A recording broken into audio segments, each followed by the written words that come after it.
There was one phrase from this morning that very much stuck in my head, and it was in Carol's video presentation when she said, endocrine disruption will be the health issue that defines the 21st century. Is she right? If she is right, why is progress on addressing it so slow, and how can it be speeded up? As Per said earlier, right at the beginning of the day, we have to do something.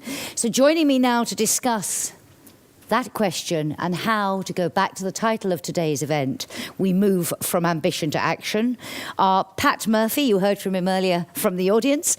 Pat is Team Co-ordinator for Biocides, Endocrine Disruptors and Mixtures in the Directorate General for the Environment in the European Commission. In the middle there, Dr. Frauke Stock, who works for the German Federal Environment Agency, UBA, where she's involved in the identification of substances of very high concern, focusing on those with endocrine disrupting properties. Down towards the end, next to Per, is Pedersen, who is Deputy Head of the Chemicals Division in the Danish Environmental Protection Agency.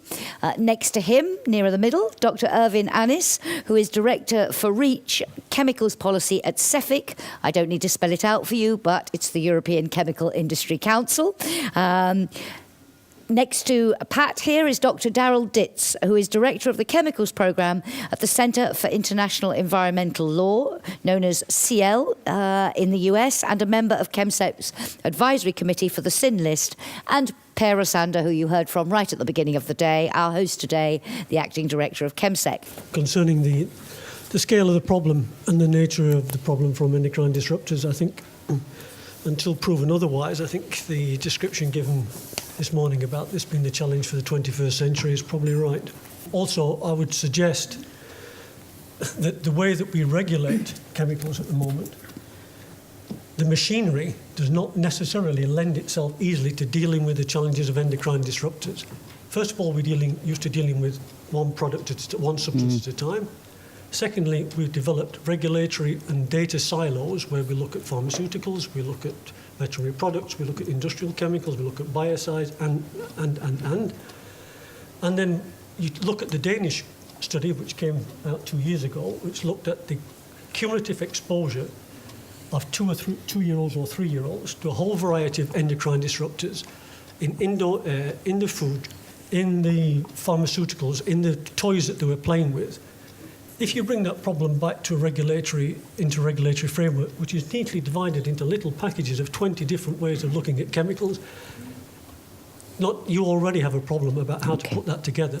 I think if we are looking at the activity of ChemSec and the publication of the SIN list, I can understand that there is a kind of societal depression behind, in the sense that it's very clear that for many partners in the process, REACH is seen as not evolving quick enough.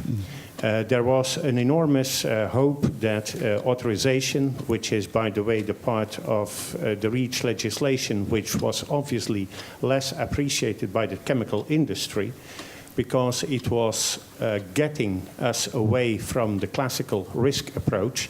Now substances are coming into this discussion only on hazard, and it's only in the very late stage when we are talking about granting of authorizations that risk is considered. But what you see, there is a lot of uncomfortable feeling that this list is not growing quick enough. And then you see this initiative coming up, which is indeed giving a kind of list that could be useful towards authority, useful towards downstream users, company, which are also not fully understanding the whole process. And if we then looking to the 57F, the substances of equivalent concern, where we also have the endocrine disruptors, there it's even becoming more difficult. I heard this morning many times saying we need a definition. Well, there is at least a concept in the World Health Organization where you have a 5-steps approach. The only difficulty is that it's very clear that some people are realizing very well, if you apply this definition that probably there will be only an extremely limited number of substances that will be defined as being endocrine disruptors. And that's why you see that there is a discussion ongoing, and I'm sitting between at least 2 countries which are coming at this moment with proposals in the competent authorities meeting on how to come up with another definition of endocrine disruptors. So you have indeed still a kind of uncertainty, and yes, you may feel comfortable to bring it into the political arena, but at the end of the day, there is a responsibility of the Member States Committee to decide according to criteria before you can bring something in a legislative framework. So that's one of the major problems we are confronted with. I'd like to start off by, I think a lot of us still have the presentation from Pete this morning in our minds about the new science emerging that present total new challenges to what we thought was what we knew. I mean, we are getting to know that we know so little, and that's one of the basic challenges here. I try to be an optimist, and I am optimistic about what we can do in Europe, also with REACH. I mean, there's a lot of talk that the regulatory machinery is not really fit to deal with these new issues. I could argue for the opposite. I think we have now a total new system in place called REACH. It presents a number of opportunities to actually use, and I think maybe it's down to us being brave enough to actually use the possibilities that this legislation actually give. I think we are often too pessimistic about the possibility of REACH. It's very much down to what we want to do with the system. So I'm an optimist. I think we have a number of exciting years in front of us where we're going to test this authorization regime. And why not use it for EDCs? The obvious ones. It makes life easier to have criteria. It makes life easier to have something like a strategy, how to assess endocrine disrupting chemicals and how to decide if they are substance of a high concern. These are 2 different things, maybe. It makes life easier, but I think we do not need it at the moment to start. So what we did is we are in the middle of preparing a dossier that should be submitted in August 2011. For substances that should, in our opinion, is an SVHC because of its endocrine disrupting properties for the environment. We do it really in order to start the discussion and to discuss with this case how to proceed, what member states think. It's really a very interesting discussion to see what we all think. And what I want to say is that yes, we need criteria, but what my feeling at the moment is that if we talk to different actors, we do all have a kind of feeling what kind of substances we are talking about. And so let's just start with these substances. And it gets complicated with some other substances where we do not have that much information, but we can start with some. We should not necessarily put all identified endocrine disruptors on the candidate list. We need to look at each individual substance to conclude whether the substance is a problem that needs to be regulated. And if it needs to be regulated, do we then need to put is authorization the right regulation route, or should we restrict the substance, the use of the substance? Should we classify the substance, or should we do something else? Very short. So that means we should make appropriate risk management options assessment for each individual substances.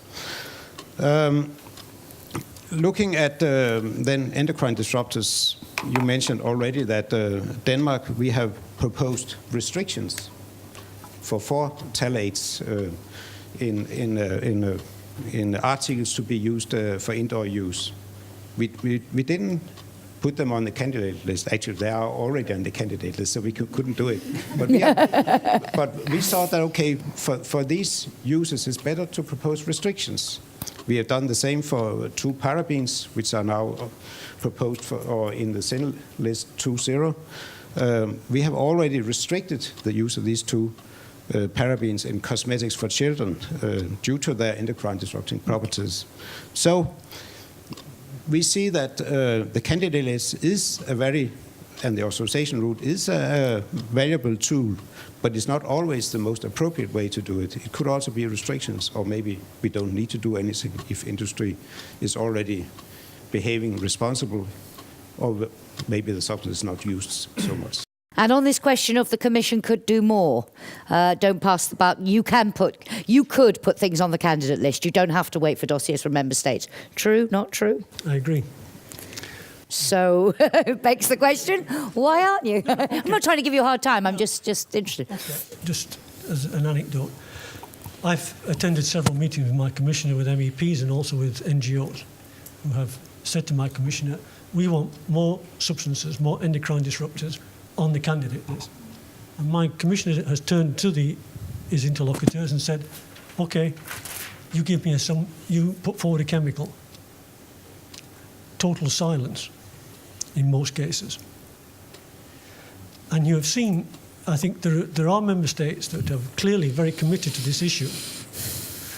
Member states like Denmark and like Germany. It is not a criticism, it's simply a fact, and I would do the same in their situation. They have been very cautious in identifying substances that they're putting forward, driven exclusively by considerations of endocrine disruption capacity, in putting them on the candidate list.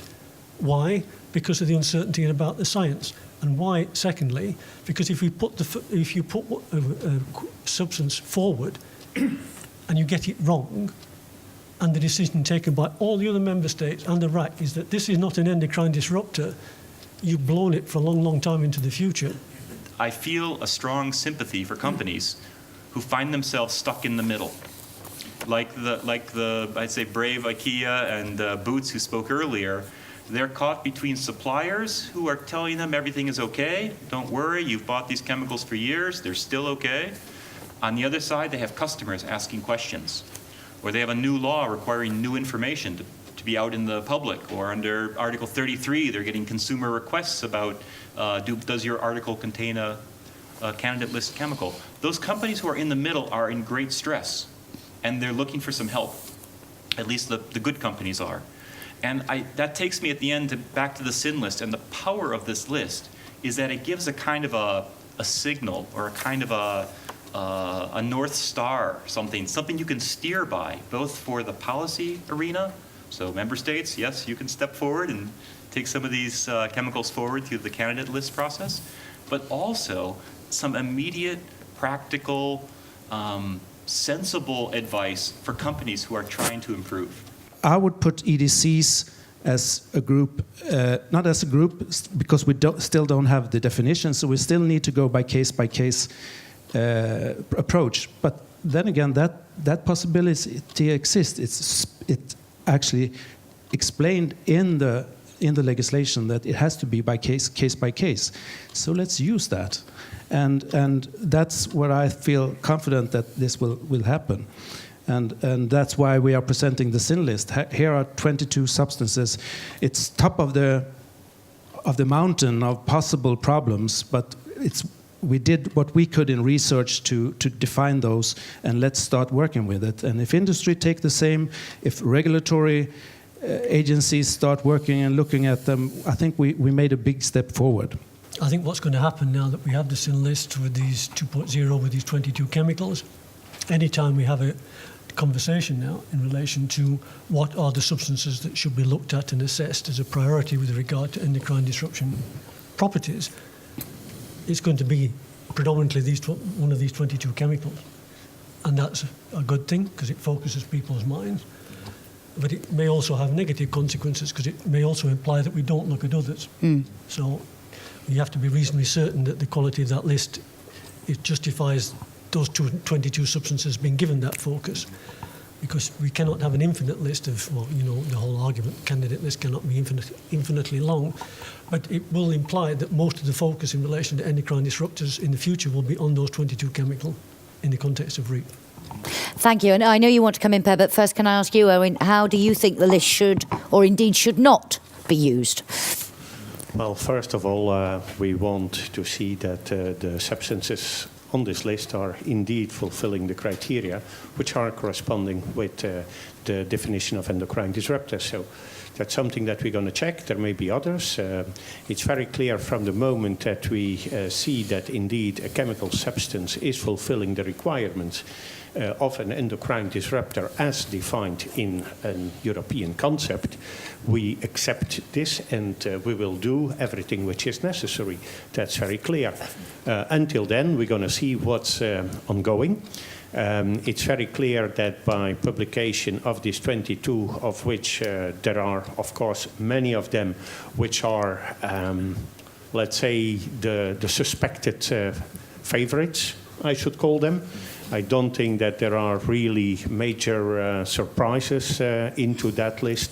So it will be a kind of discussion whether yes or no this will pass, because at the end of the day it is indeed a list. It is used by many downstream users. We are aware that retailers are looking at it. It's much more difficult to understand to what extent this list has any importance outside of Europe, and I'm thinking essentially the Far East and the articles coming from there. But at the end of the day, the legal obligations are only triggered by what is coming out of the legal process. One thing to say, especially on the topic of endocrine disruption, but really across the whole chemical policy debate, there's this question, how much information is enough? How much is enough for a regulator to act? How much is enough for a company to choose or to redesign its product? How much is enough information for me as an ordinary citizen walking into a store? And I think the answer is different for different parties. In the regulatory arena, where it's a kind of a battle, often a kind of a fight, there's greater demand for certainty or enough information to make a tight case. And that's because partly the decisions there are very confrontational, especially in my country, but here too. It's a company making it. They want to keep making it. Someone's telling them no. That's going to require more information. But what we saw today, and I've seen this since the first sin list, many other parties think the sin list is good enough for their own decisions. So, and very serious people, not like emotional crazy people, financial analysts. And we heard from Amandine today, this is helpful intelligence for them. And intelligence is the fuel of their decision making. In the United States, I got a phone call 2 years ago, to my great surprise, the US Department of Defense, yes, those guys, who build bombers and all kinds of things, they were looking at and trying to use the sin list because it gives them some early idea of where they could have problems later in the complicated business that they're in of building things. Hospitals are looking at this list saying, we're in the business of making people healthy. I'm going to make some decisions about what carpet goes in, what floor goes in, what cleaner we're using. And the sin list gives them useful information as well. I think that what I'm trying to say is that we can serve multiple kinds of users with different kinds of information. And the sin list and eventually the candidate list will be useful sources of that information. My last comment would really be, maybe I'm just in much too good mood today because I tend to see everything very positively. I compare a bit to the fierce debate we've been having over the years with the REACH discussion, where we've been struggling from different positions. I think I see more openings, willingness to make the system work, and also recognizing that we do have different roles in this, and what really will make a difference is that we play out this dynamics. To me, I keep referring back to this dynamics. I love that word, because I think if we were just discussing the ultimate system where we would know enough to make the exact right decision at the right time, we wouldn't do anything. That's just the complexity of it all means that we have to find ways to navigate and not get stuck in really, really bureaucratic and hard discussions that leads nowhere. And I think there's been a lot of ideas how to move beyond that today, so I'm really happy. I feel good, which is not always the case after conferences, I must say.